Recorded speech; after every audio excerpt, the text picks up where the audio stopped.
할렐루야. 이제 주일로 3일 동안을 또 하나님의 은혜 가운데 살다가 오늘 이 수요 예배를 통해서 나와서 말씀을 나누면서 이 말씀을 가지고 우리가 나가서 실천하면서 주님의 제자로서 모습을 살아갈 수 있도록 해주시길 바랍니다. 우리가 살면서 중요한 일이 참 많은데 그 중요한 일 중에 하나가 관계라는 게 중요해요. 관계. 너무너무 중요합니다. 사실은 사람은 태어나면서부터 죽는 그 순간까지 관계의 연속이죠. 누군가와의 계속되는 관계 속에서 살아갑니다. 모두가 관계를 중요시 여기죠. 그래서 심지어는 중국 같은 나라는 그 중국 문화 자체가 관시 문화라고 합니다. 관시 문화. 이 관시라는 게 중국말로 관계를 중국 발음으로 하면 관시거든요. 그래서 중국 사람들은 다른 사람보다 훨씬 더 관계를 중요시 여깁니다. 관계 지향적입니다. 어찌됐든 이렇게 관계는 뭐 중국 사람 아니라고 해도 그 누구에게라도 관계가 참 중요하죠. 그리고 우리가 몸이 아프면 이게 참 힘들잖아요. 몸이 아픈 것이 육체의 아픔이라는 것이 정말 힘듭니다. 그런데 육체의 아픔보다 한 수 위가 있는 게 뭐냐면 마음의 아픔이에요. 마음의 아픔. 그래서 이런 거죠. 육체가 아파. 육체가 아픈데 마음이 참 편안할 때가 있잖아요. 마음이 참 편합니다. 평안하고. 그러면 그 아픔이 반으로 느껴집니다. 실제로는 아픈데 마음이 흐뭇하고 기쁘기 때문에 그 아픔이 덜 느껴집니다. 그런데 몸이 그렇게 아프지는 않아요. 그런데 마음이 아파. 너무 힘들어. 마음이 아파. 그러면 진단해보면 어디가 아픈 것인지 진단이 안 나와요. 근데 본인은 아파요. 마음이 아픈 데에서 생기는 그 육체의 아픔까지도 더 생기는 그런 일이 있습니다. 어찌되었든 간에 육체의 아픔이 힘들고 그보다 더 힘든 건 마음의 아픔입니다. 그런데 그 두 가지보다 한술 더 뜨는 게 있어요. 참 이거 힘듭니다. 이게 뭐냐면은 관계가 꼬였을 때 오는 그 아픔이요. 참 괴롭습니다. 그래서 관계의 회복이 참 중요하죠. 관계가 꼬였을 때 그 관계가 회복되지 않으면 계속해서 힘듭니다. 그런데 이 관계의 회복이 중요한데 회복이 되려면 어떻게 회복이 돼야 되냐면 온전히 회복이 돼야 돼요. 찌뜨미지근하게 회복이 되면 이게 안 되죠. 온전히 회복이 돼야 되고 그리고 올바르게 회복이 돼야 돼요. 어떠한 편법이 동원되거나 해서 그것이 임시 방편으로 해결될 수는 있지만 그게 마음이 편해지지 않고 온전한 회복은 이루어지지 않습니다. 올바른 방법으로 온전하게 그 관계가 회복되어야 평안해질 수 있죠. 이 세상 사람들은요, 관계가 꼬였을 때 그 사람과의 관계만 해결되면 되잖아요. 세상 사람들은. 그런데 하나님의 자녀들은 좀 다르죠. 하나님의 자녀는 사람들과의 관계 회복이 중요하면서 그것보다 훨씬 더 중요한 게 있는데 뭐냐면 하나님과의 관계 회복이 있단 말이에요. 하나님과 올바른 관계가 성립돼야 되고 그리고 또 그 안에서 사람들과의 관계도 회복이 되어야 됩니다. 이게 하나님의 자녀들의 또 회복이죠. 근데 가끔 보면 이런 게 있어요. 믿는 사람들 중에 하나님과의 관계, 하나님과의 회복을 굉장히 중요시 여깁니다. 믿음이 있어가지고. 그래서 회개도 잘하고 여러 가지 하나님을 섬기는 일에 열심을 냅니다. 이웃치기도 잘하고. 그런데 문제는 사람과의 관계를 별로 신경 쓰지 않는 경우가 있어요. 그게 뭐냐면 이런 거예요. 우리가 가끔 보면 이런 거 있잖아요. 어떤 사람이 사람을 죽이기도 하고 그리고 막 사람을 인신매매를 하기도 하고 스토킹을 하기도 하고 아무튼간에 범죄를 저질러서 사람을 괴롭게 하다가 감옥에 가는 사람도 있잖아요. 내 감옥에 갔더니 그 사람이 그때 나한테 왜 그랬냐 이거 따져보기라도 하려고 그 피해자가 그 가해자를 만나러 면회를 갔습니다. 그랬더니 그 가해자가 옆에서 성경책 하나 딱 끼고 이러고 나와. 이러고 나가가지고 주야 할렐루야 하면서 저가 여기서 예수 믿었습니다. 그래서 날마다 성경을 100장씩 읽고 있는데 마음이 얼마나 평안한지 모릅니다. 난 하나님 앞에 용서받았습니다. 많이 본 것 같지 않습니까? 그렇게 나는 하나님 앞에 용서받았대. 그런데 자기가 괴롭혔던 그 사람에게는 여전히 잘못했다고 정식으로 사과하지 않는. 나는 하나님 앞에서 해결했는데 사람한테 내가 할 게 뭐 있어? 라고 하는 경우가 있습니다. 그 사람이 과연 하나님을 제대로 믿는 걸까요? 아닙니다. 그냥 쇼하는 거예요. 형량이라도 좀 줄이려고. 그런 사람은 반드시 나중에 나오면 다시 또 죄를 짓습니다. 그러니까 하나님과의 관계가 회복됐다고 하면서 사람과의 관계를 관심 갖지 않는 건 그건 올바른 거 아닙니다.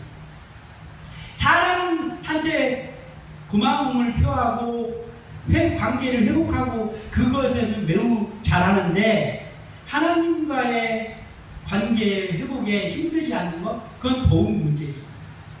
그래서 우리는요 하나님과의 관계 회복에 늘 힘써야 돼요. 그래서 늘 기도해야 되는 거예요. 그리고 나아가서 사람과의 관계를 올바르게 회복하는 일도 소홀히 해서는 안 됩니다. 이 두 가지가 잘 이루어지는 게 하나님의 자녀가 살아가야 될 길입니다. 오늘 본문에는 욥이라는 사람이 등장합니다. 이 욥기 42장은 욥이 계속해서 고난을 당하다가 42장에 정말 마치 드라마가 계속해서 무슨 일이 생기고 막 이거 하나 해결되면 이게 또 와서 괴롭히고 하다가 마지막 해 되면은 모든 게 술술 풀리잖아요. 마지막 해가 되면은. 그것처럼 욥기가 보면 욥이 계속해서 고난을 당하다가 42장에 모든 것들이 해결되고 회복의 역사가 찾아옵니다. 오늘 본문이 그 42장입니다. 욥의 관계가 하나님과 더욱더 깊어진 그 회복의 순간, 하나님께서는 또 욥을 통해서 어떤 일을 하셨는데 그게 오늘 본문에 나와 있어요. 이걸 살펴보면서 우리가 하나님과의 관계가 올바르게 회복되고 그리고 사람과의 관계 속에서도 올바른 회복이 이어지는 그러한 우리에게 올바른 회복이 일어나는 그러한 하나님의 자녀다운 사람들로 설 수 있는 시간 되기를 소원하면서 말씀을 나누고자 합니다. 먼저 우리가 볼 것은 하나님과의 관계가 회복되어야 된다. 그래야 모든 것들이 풀린다라는 거예요. 하나님과의 관계가 매듭이 풀리지 않으면 힘듭니다. 하나님과의 관계가 먼저 회복되어야 합니다. 우리 믿음의 여정에서 지난주에 제가 말씀드린 것이 이 말씀을 드렸어요. 고난이 없는 영광이 없다 그랬죠. 고난이 없는 영광이 없다. 십자가의 그 고난이 없이 우리에게 영광의 구원의 은혜가 없다는 거예요. 고난 뒤에 영광이 있죠. 마찬가지로 하나님의 사람에게 하나님의 복이 임하는 것은 고난과 연단을 이겨내고 올바르게 통과한 사람에게 그 복이 임하는 거예요. 그러니까 고난과 연단이 없이 그리고 그것을 올바르게 통과하는 일이 없이 우리가 어떠한 하나님의 복을 기대하는 것 자체가 무리라는 거예요. 고난하면은 이 대표적인 인물이 욥입니다. 욥은 참 더군다나 다른 사람들은 잘못해가지고 막 고난당하고 잘못해서 고난당하는 거는 사실 고난이라고 보기 힘들죠. 그냥 벌 받는 거죠. 벌 받는 거. 그런데 욥은 어떻습니까? 하나님이 사탄을 앞에 놓고 내 종 욥을 보았냐? 네가 내 종 욥 보았어? 그렇게 믿음 좋은 의인이 없다. 그런 사람 없다. 하면서 자랑을 했습니다. 그랬더니 사탄이 에이 하나님이 축복 주셨잖아요. 자녀도 많고 잘 크고 있지. 재산도 많지. 사람들한테 존경도 받고 있지. 명예와 권세가 있지. 그러면 누가 하나님 잘 못 섬깁니까? 욥한테 그렇게 하셨으니까 욥이 그런 거죠. 아니 그런 거 없으면 욥이 별 수 있습니까? 그러니까 하나님이 다른 사람하고 달라. 욥은 다르다. 욥은 아니다. 그러면 너 자신 있으면 네가 가서 욥을 손대봐라. 뭐 건강이든 뭐 재물이든 뭐든 다 한번 시험을 해봐라. 단지 욥의 생명은 네가 손대지 마라. 그리고 나머지 네가 할 수 있는 거 다 해봐라 라고 말하자면 허락을 했습니다. 하나님. 그러니까 욥에게 갑자기 닥쳐온 그 고난은 사탄의 시험이기도 하면서 동시에 하나님의 연단이었어요. 하나님의 연단. 연단은 뭐라고요? 연단을 잘 통과하고 나면 하나님의 복이 있다. 우리는 하나님이 주실 그 복을 누리고 잘하는 게 아닌데, 잘하는 건 아니지만, 우리가 하나님 앞에 온전한 믿음으로 서 있으면 반드시 하나님 우리에게 복 주시는 하나님이에요. 그래서 여기 고난을 당합니다. 하루아침에 자녀들을 다 잃고, 그리고 재산을 다 잃고, 하인이던 자기가 가지고 있던 모든 명예를 다 잃고, 자기 아내도 저주하면서 그 옆에서 떠나갔습니다. 친구들 와서 조롱합니다. 몸에는 온갖 병이 들어가지고 기환장을 가지고 자기 몸을 득득 긁으면서 재 속에 앉아 있습니다. 완전히 쫄딱 알거지가 됐습니다. 죄를 해서 그런 게 아니에요. 그때 아내도 떠나가고 친구들도 욥을 조롱했지만 그 중에서도 욥은 하나님을 여전히 믿었습니다. 여전히 신뢰했습니다. 그런데 문제는 뭐냐면 그 욥이 계속 기도도 하고 그랬거든요. 기도도 하고 그랬는데 그 기도의 내용이 이런 거예요. 하나님, 나에게 어찌 이럴 수 있습니까? 이런 내용이에요. 나 하나님 앞에 믿음으로만 살았는데 왜 하나님 내가 이런 일을 왜 만납니까? 이런 종류의 기도예요. 욥의 기도가 계속해서 그런 기도를 하나님 앞에 했어요. 하나님을 믿었습니다. 그러나 기도가 좀 잘못되어 있어요. 하나님 앞에 그런 기도를 계속했습니다. 그리고 그 욥을 조롱하는 그 친구들과 계속해서 변론을 했습니다. 말싸움을 계속했어요.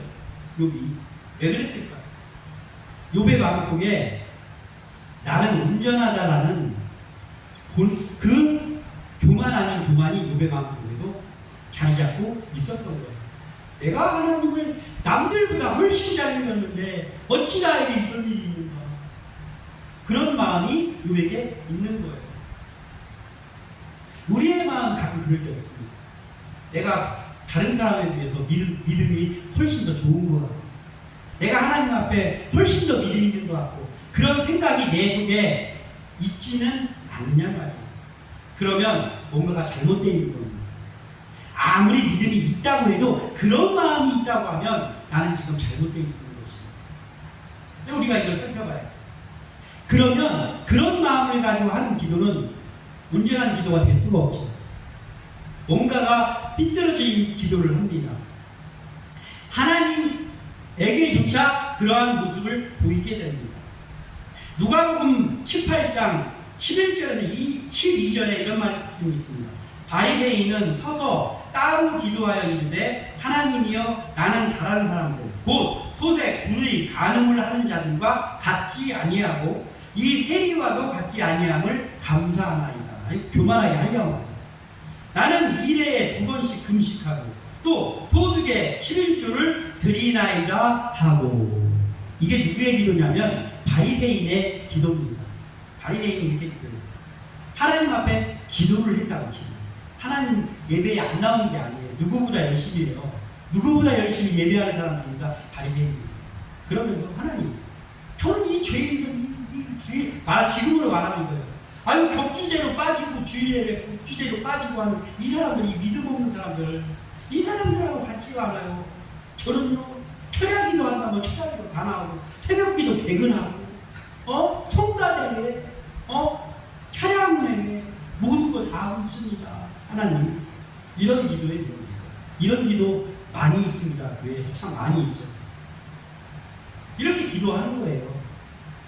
자기 의로 가득 찬 기도를 합니다. 하나님 앞에 치면서, 그리고 모습으로는 바리새인보다 경건해 보이는 사람이 아마 없었을 거라고 봅니다. 옷은 치렁치렁 착 해가지고 말이요. 와가지고 하니까 하나님보다 더 그렇게 보여요. 그런데 자기 의로 도배가 되는 기도입니다.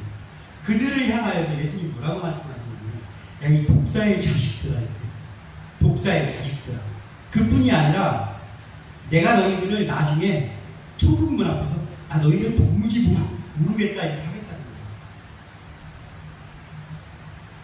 이게 하나님과의 관계가 제대로 성립될 수가 없는 거예요. 믿음이 없어서가 아니지.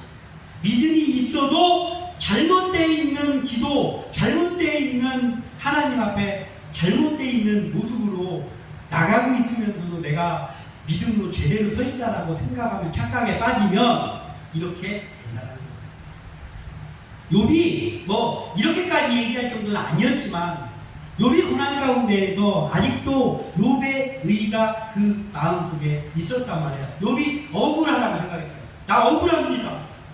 나 억울합니다. 하나님, 나 하나님만 섬겼는데 이게 뭡니까? 친구들이 막 뭐라고 하면, 야, 니네들 옛날에 내가 복 받고 했을 때 니네 내 밑에 와가지고 막 잔치 벌일 때 와가지고 굽신굽신하고 했었잖아 하면서 욥이 그렇게 하는 거예요. 그러면 오늘 42장의 욥의 기도가 드디어 이게 오늘 진짜 되기 결론입니다. 제가 한번 읽어드리겠습니다. 오늘 본문의 바로 위에 있는 욥의 회개 기도입니다. 욥의 회개 기도. 욥의 회개 기도가, 욥이 여호와께 대답하여 이르되 주께서는 못하실 일이 없사오며 무슨 계획이든지 못 이루실 것이 없는 줄 아오니 무시한 말로 이치를 가리는 자가 누구이니까. 나는 깨닫지도 못한 일을 말하였고 스스로 알 수도 없고 헤아리기도 어려운 일을 말하였나이다. 내가 말하겠사오니 주는 들으시고 내가 주께 묻겠사오니 주여 내게 알게 하옵소서. 내가 주께 대하여 귀로 듣기만 하였사오나 이제는 눈으로 주를 배웠나이다. 그러므로 내가 스스로 거두어드리고 티끌과 제 가운데에서 회개하나이다. 아멘. 드디어 욥이 진정한 회개를 했어요. 사실상 내가 지금 내 친구들하고 계속해서 별로 일삼고 네가 잘했네 내가 잘했네 하고 하고 기가 막힌 미사하고 막 찾아내가지고 변론 같이 하고 지금까지 그렇게 한 거예요. 그리고 하나님께도 계속 따졌어요. 기도하는데 계속 따지면서 기도를 했었는데 드디어 욥이 기도가 바뀌었어요. 어떻게 바뀌었냐? 나는 죄인입니다. 나는 아무것도 아닙니다. 이치를 알지 못한 자가 떠들었습니다. 나는 죄인입니다. 철저한 죄인입니다. 그리고 하나님은 옳습니다. 하나님이 다 모르시고 저는 죄인입니다. 그러니까 나를 완전하게 낮추고 하나님의 거룩성을 온전하게 드러내는 욥의 회개 기도가 42장에서 지금 나오는 거예요. 이 회개, 진정한 회개가 나를 완전히 내려놓고 하나님이 모든 것이 옳다라는 걸 완전히 인정해드리는 이 진정한 회개가 드디어 하나님과 욥의 관계가 회복이 되게 됩니다. 그리고 이 기도를 들으신 하나님께서 이제 드디어 욥을 회복시켜 주십니다. 하나님 앞에서 기도가 나의 의의가 조금이라도 남지 않고 온전히 영광을 하나님께만 돌리는 기도가 될 때 그게 진정한 기도입니다. 나의 의의가 남아있으면 그래도 나도 말이야 나름대로 잘하게 있는데 다른 것이 남아있으면 여전히 하나님을 들어서 하는 하나님으로밖에는 알지 못하는 거예요. 왜냐하면 하나님이 그러한 나에게 온전히 오셔서 보여주시지 않기 때문이죠. 그런데 욥의 고백은 뭡니까? 진정한 회개를 했을 때 욥에게서 나온 것은 내가 지금까지는 하나님 믿는다고 했는데 내가 하나님을 들어갖고 아는 하나님만 알고 있었습니다. 그런데 이제 내 죄를 깨닫고 내가 얼마나 무지한 자인지를 진정으로 깨닫고 하나님 앞에 회개하고 나니 내가 이제 드디어 하나님이 내 앞에 있는 것이 보입니다. 이렇게 고백을 했어요. 이게 눈으로 주를 배운나이다 라는 고백은 오직 하나님만 높이고 나를 완전히 내려놓아야만 가능한 고백입니다. 이렇게 될 때 하나님과의 온전한 관계가 이루어집니다. 우리의 모습이요, 하나님 앞에 어떠한 일들 가운데에서 기도할 때 있잖아요. 어떠한 어려운 일들, 두려운 일들 이런 게 있을 때요, 나의 의가 조금이라도 살아있으면요 반사적으로 방법부터 찾게 돼 있어요. 방법부터 찾으려고 해서 그렇게 되는 게 아니고 방법부터 찾아지게 이렇게 스프링처럼 몸이 튀어나간단 말이에요. 내 의가 살아있습니다. 그런데 내가 하나님 없이는 아무것도 할 수 없는 사람이라는 것을 온전히 나를 내려놔야 어떠한 일이 생길 때마다 억울함을 호소하거나 방법을 찾기 전에 하나님 앞에 무릎 꿇고 나옵니다. 하나님은 내 하나님, 내 아버지셔. 하나님께서 선한 길로 인도하여 주시옵소서. 이 기도가 나온다. 이 기도, 온전히 하나님만 높여드리는 이 기도가 될 때 우리는 드디어 하나님과의 온전한 관계가 회복되고 참 하나님이 나와 함께 해주신다는 것이죠. 이것을 우리가 먼저 알아요. 이제 욥은 그 고난 가운데서 이 회개 기도를 하고 났더니 하나님이 이제 극적으로 회복을 시켜주십니다. 두 번째로 우리가 살펴봐야 될 것은 하나님과의 관계가 회복되어야 되고, 그와 더불어 또 하나 중요한 게 사람과의 관계도 회복되어야 된다. 욥의 회개로 하나님과 욥의 관계가 온전히 회복되고 하나님은 이제 욥을 돌이켜 주십니다. 욥을 그 공경 가운데에서 이제 건져 주시는 거예요. 그리고 욥에게 복을 내리십니다. 그런데 그 전에 하나 더 하는 게 있는 게 뭐냐면은, 욥이 회개를 하고 났더니 하나님이 갑자기 욥의 친구들을 꾸짖어요. 회개는 욥이 했는데 하나님은 욥의 친구들을 이 나쁜 놈 새끼들 이렇게 하셨다. 하나님이. 예? 7절 읽어보겠습니다. 7절 시작. 여호와께서 욥에게 이 말씀을 하신 후에 여호와께서 대만 사람 엘리바스에게 이르시되 내가 너와 내 두 친구에게 노하노니 이는 너희가 나를 가리켜 한지 내 종 욥의 말같이 옳지 못함이라. 아멘. 욥이 딱 회개를 하고 났더니 하나님이 제일 먼저 하신 게 뭐냐면 그 욥을 조롱하던 그 세 친구들 있잖아요. 그 세 친구들한테 책망하시는 거예요. 나 너희들 때문에 화가 많이 났어. 화가 났다. 너희들은 내 종 고난 당할 때도 좀 막 나한테 투정도 부리고 그러면서 기도했지만 욥은 계속해서 나를 찾았다. 근데 너희들은 내 종 욥처럼 옳지가 않아. 너희들은 잘못했다라고 하나님께서 하시는 거예요. 꾸짖으셨어요. 불의하다. 이 욥이 고난받을 때 이 세 친구들도 하나님 믿는 사람들입니다. 이 세 친구들이 어떻게 했습니까? 예전에 욥이 자기들 초대해가지고 같이 신앙생활하고 할 때 거기서 막 욥에게 막 당신은 정말 믿음이 좋군요 막 하다가 갑자기 욥이 고난당하고 하니까 네가 하나님 앞에 뭔가 죄를 지었으니까 이런 일을 당하지, 네가 잘했는데 이런 일 당하냐? 우리는 너같이 않아. 너는 뭔가 배달이 잘못됐어 하면서 욥을 얼마나 조롱했나 몰라요. 우리 같은 믿음의 사람들끼리에도 그런 게 너무 많아요. 우리의 믿음의 사람들까지에서도 다른 사람들을 뭔 일을 당하고 하면은 그거를 막 책망하고 하면서 욥의 친구들처럼 하는 일이 있지 않습니까? 하나님이 기뻐하시지 않습니다. 겉으로는 욥보다 의로운 듯이 자기를 포장한 이 친구들의 모습. 거기서 바간이 아닌 또 하나가 있어요. 이렇게 보자면요. 그 세 친구 중에 한 명이 빌닷인데 그 빌닷이 한 유명한 말이 있거든요. 그 돈도 많이 벌었어요. 빌닷이 돈 벌진 않았지만 빌닷의 그 말 때문에 돈도 제법 벌었습니다. 뭐냐면 이거예요. 욥기 8장 7절의 말씀입니다. 내 시작은 미약하였으나 내 나중은 심히 창대하다. 이게 하나님이 하신 말씀입니까? 아니에요. 욥이 한 말이냐? 욥이 한 말이 아닙니다. 그런데 기독교 서점 같은 데 가면 이거 액자로 해가지고 집에다 걸어놓고 그러잖아요. 내 시작은 미약하였으나 네 나중에 신이 창대하리라. 하나님이 이들 잘못해서 한 그 중에 한 명 빌다시 한 말이에요. 이게 하나님이 했거나 욥이 한 말이 아니라. 그러니까 그래서 저는 이 액자는 안 삽니다. 잘못된 거예요. 잘못 알고 있는 거예요. 그냥 요 말만 보면은 그들이 빌다시 한 말이 거룩한 말이 아니에요. 근데 그렇지 않다고 마음이. 그리고 이걸 알아요. 겉의 모습이 중요한 게 아니에요. 우리의 내면이 중요한 거예요. 그리고 하나님 위에 내면을 보시죠. 8절을 읽어보겠습니다.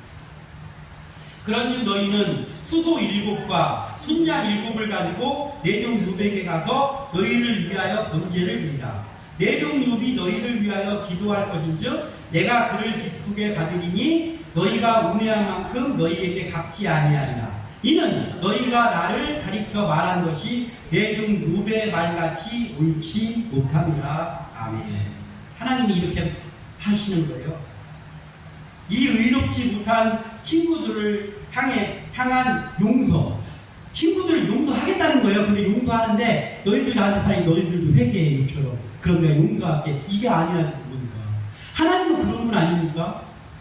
중보기도도 중요하지만 내가 하나님 앞에 기도하는 걸 좋아하시는 분이 하나님이잖아요. 근데 이례적으로 지금 이 친구들한테 뭐라고 하냐면 너희들도 욥처럼 빨리 회개해. 이게 아니고 너희들 재물거리랑 이런 거 예물이랑 이런 거 다 가지고 욥한테 가서 욥이 와가지고 나한테 너희들을 위해서 예배하면 예물을 드리면 내가 욥을 봐서 너희들 용서해줄게. 이렇게 하셨어요.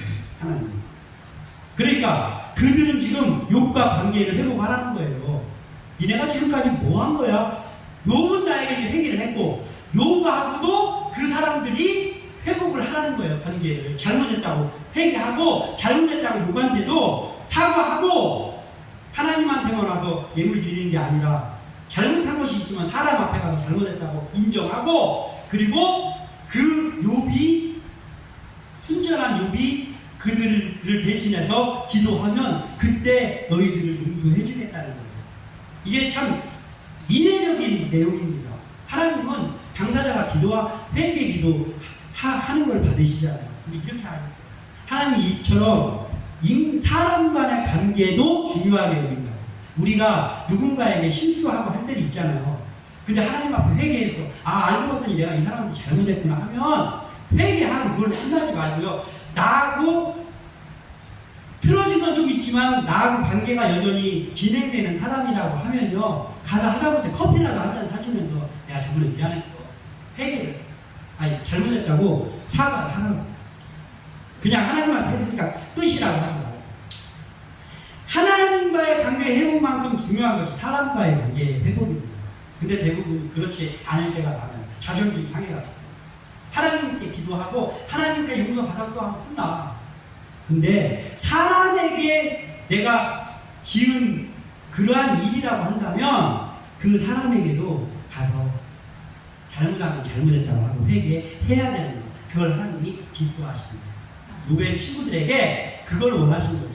그래서 너희들 욥에게 가서 잘못했다고 말하고 그리고 욥하고 같이 가서 예배 드리라는 거예요. 그러면 용서해 주겠다는 거죠. 중보기도가 있어도 그보다 본인이 기도하는 걸 더욱 기뻐하시는 하나님인데 욥의 친구들에게는 철저하게 욥을 통해서 용서하시겠음을 말씀하셨어요. 그리고 나서 9절에 말미에는 이렇게 말씀하셨잖아요. 9절을 읽어보겠습니다. 9절 시작. 이에 대만 사람 엘리바스와 수아 사람 빌닷과 나아마 사람 토갈이 가서 여호와께서 자기들에게 명령하신 대로 행하였더라. 여호와께서 욥을 기쁘게 받으셨더라. 아멘. 이거 재물을 누가 갖고 온 거예요? 세 친구가 갖고 왔어요. 그래갖고 제사 지냈더니 이들을 용서해 주긴 하는데 하나님은 지금 누구를 기뻐한다고요? 욥을 기뻐하셨거든요. 욥을 기쁘게 받으셨대요. 우리는 하나님과의 관계를 욥처럼 우리를 철저하게 낮추고 하나님을 철저하게 높이면서 기도의 자리로 나와서 날마다 하나님을 높여드립니다. 그때 하나님과의 관계가 바로 세워져요. 그리고 또 살면서 본의 아니게라도 사람들과의 관계 속에서 누구의 마음을 아프게 하고 실수가 있을 때 하나님께 회개했으니까 끝이다가 아니고 그 사람에게도 그 용서를 구하기도 하고, 그리고 하나님 앞에 자기를 인정하고, 그렇게 해야 된다는 것이죠. 우리는 하나님께 회개하고 올바르게 서는 일과 더불어서 사람과의 관계 속에서도 잘못한 일이 있다면 하나님께 대한 회개와 별개로 올바른 사과와 깨우침이 있어야 함을 명심해야 합니다. 하나님과의 회복이 없이 이루어지는 사람과의 연합이 오래갈까요? 하나님 앞에 회개가 없이 사람과의 일어나는 연합이 오래갈까요? 아니요. 무슨 이벤트 살짝 일어나면요 바로 깨집니다. 연합은 바로 깨져요. 그리고 사람과의 다른 관계를 무시한 채 하나님과의 관계만을 바로 세울 수 있습니까? 이것도 못해요. 하나님과의 관계를 올바로 세우는 사람은 사람과의 관계도 올바로 세울 수 있어야 돼요. 이 두 가지가 같이 있어야 돼요. 그래서 하나님께서는 이렇게 말씀하신 거예요. 이 첫째로는 하나님과 관계, 하나님 사랑, 둘째로는 이웃 사랑. 이걸 동급으로 놓고 하나님께서 이야기하신 것은 하나님께서 이걸 좋아하시는 거예요. 그래서 오늘 우리가 욥의 회개를 보면서, 또한 욥의 새 친구들을 하나님이 용서해 주시는 그 말씀을 보면서 이걸 나누었습니다. 우리의 믿음의 삶 속에서 늘 하나님 앞에 나를 낮추고 하나님을 높여드리면서 하나님 앞에 기도의 자리로 나와서 하나님과의 관계가 늘 올바르게 되어집니다. 그리고 사람들 간의 관계 속에서도 덕스러운 관계, 그리고 사람들과의 옳은 관계를 유지하는 그러한 사람으로 세워져서 나의 그러한 모습을 보고 사람들이 살아날 수 있는, 회생할 수 있는 선한 영향력을 끼치는 하나님께 올바로 서고 사람 앞에 올바로 서는 주의 사람들 다 되시기를 주님의 이름으로 축원합니다. 기도합니다.